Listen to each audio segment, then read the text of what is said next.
I paid 3 different mixers to mix the same song, ranging in price from $100 to $1,000. Now I haven't heard them yet, but we're about to find out if 10 times the price means 10 times the quality. All right, let's dive in. So here's the rough mix that was sent by the band. Where are you from? When they ask us of our past and why we've gone. All right, and let's jump ahead to a chorus. Rise up the ashes from the grave. So this song was given to me by one of the members of my program, and I had never heard it before. I'd never mixed it myself before or anything like that. I have no familiarity with the song or with the multi-tracks, no bias at all. Basically, we just acted as the middleman and hired out the mixers, and all I have here is version 1, 2, and 3. That's all I know. So let's check them out. I mean, right away, I know we've got to just adjust the levels here to get them more matched. Where are you from? When they ask us of our past and why we've come, their faces stunned, filled with fear and rejection. So we've got one version that's quite quiet, and then the other two that are fairly loud. Where are you from? When they ask us of our past and why we've come, their faces stunned, filled with fear and rejection, ready to run. And all the tales we left. I mean, the tough thing is that, you know, this quiet mix is still peaking louder than the other two, but the other two sound a lot louder, right? So, you know, that is something that's baked into the mix. So I think we're roughly level matched, you know, at least for comparison's sake. I'll probably just have to use my volume knob to really evaluate it, but let's check out a little more of version 1 here. No more. If we can rise up the ashes from the grave, will the conquered defiant still be brave? Would you say no? Would you say if we can rise up the ashes from the Okay, that's, grave? you can hear like the low end, like pumping, that stuff is jumping out weirdly. Would you say no? Would you say yes? So choose to not believe. Ooh, all right, let's hear number 3. If we can rise up the ashes from the grave, will the conquered Version 1 and 3 are pretty similar. defiant still be brave? Would you say no? Would you say yes? All right, honest first impression, I honestly don't think any of them are that great. Version 1 is probably the best. I'll spend some more time listening though.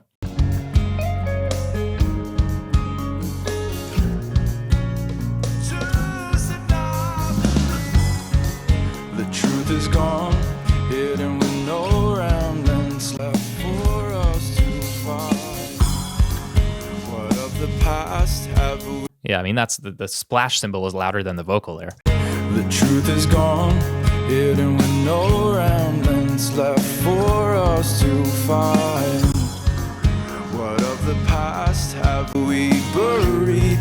Now when I hear the verse, I like the third version better. Very interesting. Oceans alive, and all the tales we left untold, living on in forgotten souls, and the distant cries that linger, remembered now no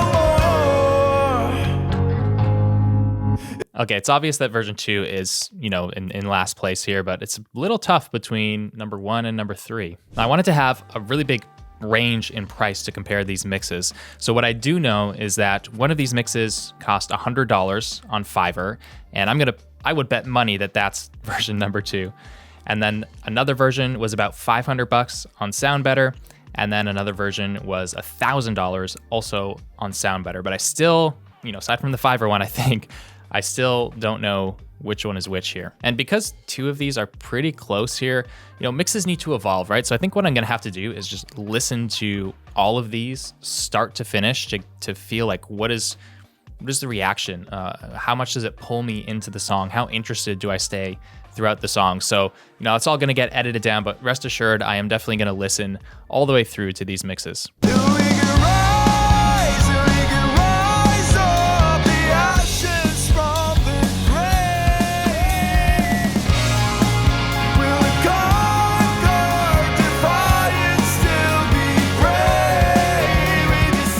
All right, so I've fully listened to all of these mixes now. Let's start with what's good and bad about them. Let's start with version 2, which I'm going to move down here as the last place mix. Now, it doesn't sound professional, right?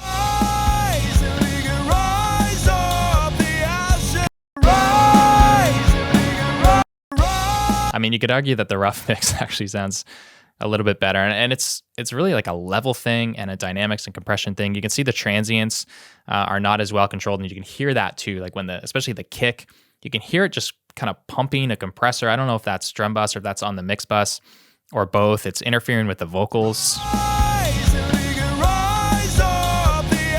Everything sounds very scooped, so we've got kind of this low mid thumpiness, and then a huge hole in the mid range, and then a pretty harsh kind of crispy top end.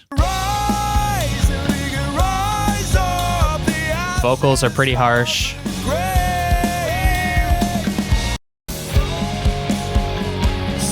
And there's like almost no guitars. I mean, just turning those guitars up a lot would have helped this mix.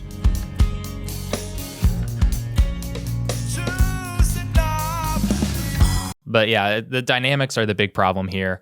Just really not handled in the way you'd expect to hear on a professional mix. Now, what about the other two? Again, they're pretty close.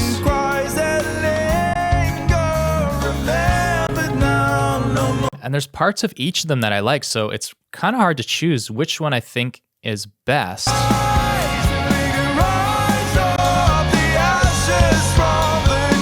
I like the brighter drums and guitars in that one. But this one sounds a little more glued and consistent overall. I think the one thing that I guess disagree with about both of these top two mixes is how wet they are. Like, it seems like there's a lot of reverb on not only the vocals, but on the instruments, the acoustics maybe, and the drums. Where are you? Yeah, you can hear how much reverb's there. And it sounds like that continues all the way. When they ask us of our past. And to me, that makes it sound very cloudy and kind of hard to distinguish all the elements, especially in the mid-range and the lower mids. It keeps the vocals feeling a little set back instead of really standing forward. I would have mixed this a lot drier. To run, and all the tales we left untold, living. And most modern pro rock mixes, they're not that heavy in the reverb, and both of these kind of have that. Maybe less so on this one. Where are you from?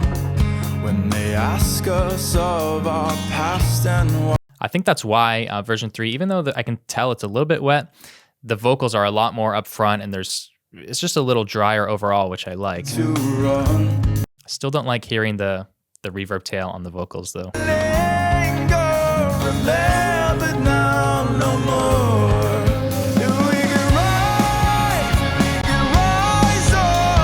They both have a bit of a crunchy character to the top end, especially in the drums and the cymbals. Like, you can really hear the compression smacking.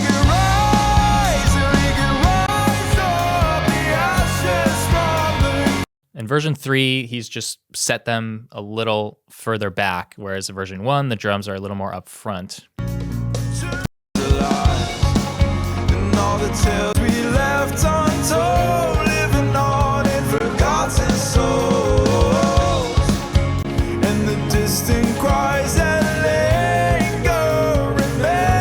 And it's really tough. I think they both did a good job in this section here near the end.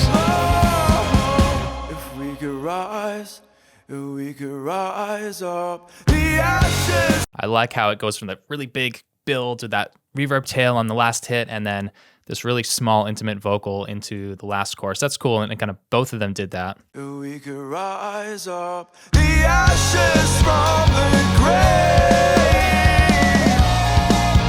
Okay, so here's what I think. These are very close. I'm going to say that version 3 is the best one here. Version 1, second place. Version 2, third place. Version 3, I think it's just a little more controlled, especially when you listen to the whole song. Nothing really jumps out as being overly harsh or off balance.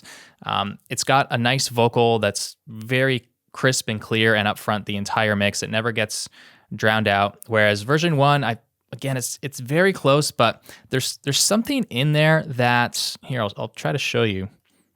There's something in the mid-range that's just, I don't know, it just doesn't quite sound polished.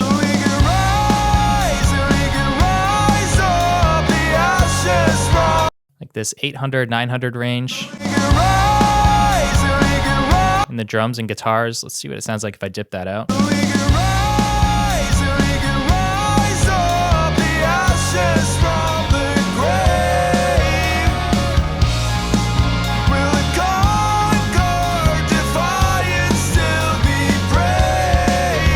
To me, that sounds a little bit cleaner, and I think the low mids are just a little much in that mix. And then version 3, which I think is the best. We buried deep within oceans of lies, and all the tales we left untold. I like the vocals here. I would like to hear more mid-range and attitude and aggression out of the guitars. Probably in the 1K area. We buried deep within.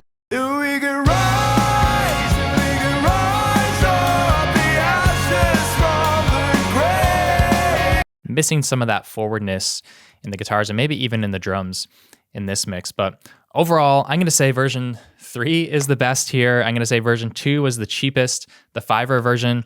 And I'm going to guess that these are in order of cost. I'm going to guess that what I chose as the best here is the $1,000 mix. Second place is the $500 mix. Third place is the $100 mix. So we're about to find out if I'm right. Now, aside from the differences in the mixes themselves, it's always interesting to see whether the overall experience, from hiring the person, their communication, just how the whole process went. Was it different from one mixer to another? And in this case, even though there was a 10x spread in the price, they all handled it pretty much the same and pretty professionally. No one asked for anything different in the tracks. No one had any questions about the material once they received it. They all just got on with the job and sent the mix back when they said they would. I will say that the quickest turnaround was from the lowest price option. But they all commented that they enjoyed the song and enjoyed working on it. 2 of them sent the mix as waves for review. One of them was an MP3, which is fine with me. I don't really care. One of them did have a comment though and said that, hey, I sent this mix with a limiter on just so you can hear it more with a finished loudness level. But if you want to hear it without the limiter, let me know. Whereas the other 2, they just sent it as is. But what we did find when searching for mixers to hire is that on SoundBetter, the low mid-range price guys, like $250 to $350 per song, of which there were a lot of them available, they were less straightforward.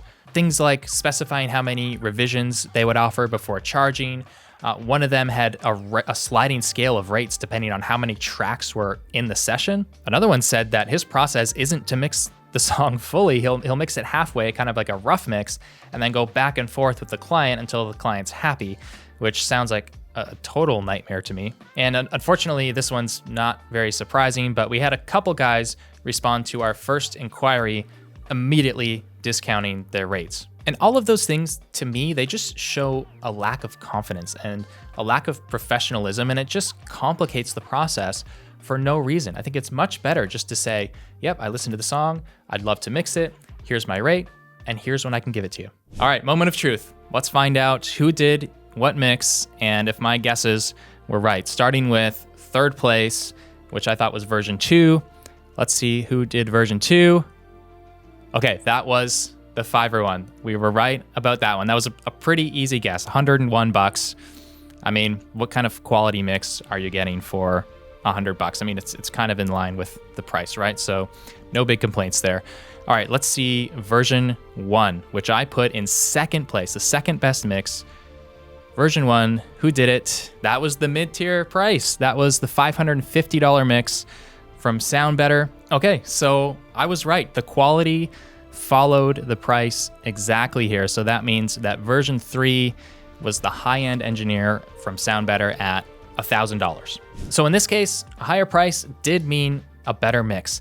Now, to be totally honest, I'm a little underwhelmed by the $1,000 mix. It's decent, but it's not fantastic. And honestly, 100%, I know that there are students that we've mentored inside of my training program that could deliver a better mix than this. I'll even link below to a playlist where you can hear some of the work that our students have done. But as far as this test goes, the $100 mix sounded like a $100 mix, and the jump up to $500 was well worth the improvement in quality. But there was a lot less difference between the $500 mix and the $1,000 mix. And that actually isn't very surprising. I've found from mentoring people inside my program, also from just experiencing the industry and knowing what my peers are doing, up to about $500 per song for mixing, you're mostly getting paid for the job, right? Your skill and your time. But once you start to push beyond that, especially approaching $1,000 per mix or more, it's not just about that. You're also getting paid for your taste, your reputation, your track record, the trust that people have in you based on what you've done before, and also probably charging a premium because of how in demand you are. So in that sense, it's exactly what I'd expect to hear. The lower the prices, the more variation in quality you're gonna get. Whereas if you're paying, $500 or up to $1,000 or more per mix, you're pretty much always gonna get a pro mix regardless of who you go with. It's just, what's your choice? Whose stamp do you want on it? And if you want me to teach you how to deliver mixes that are even better than these and get paid for it, then check out the link to my training program below. And by the way, I also did this experiment for mastering where I paid 5 different mastering engineers ranging in price from $20 to over $100 to master the same song. And the results of that test were very different. It actually completely blew my mind. So if you haven't seen that video yet, go check it out right here, and we'll see you next time.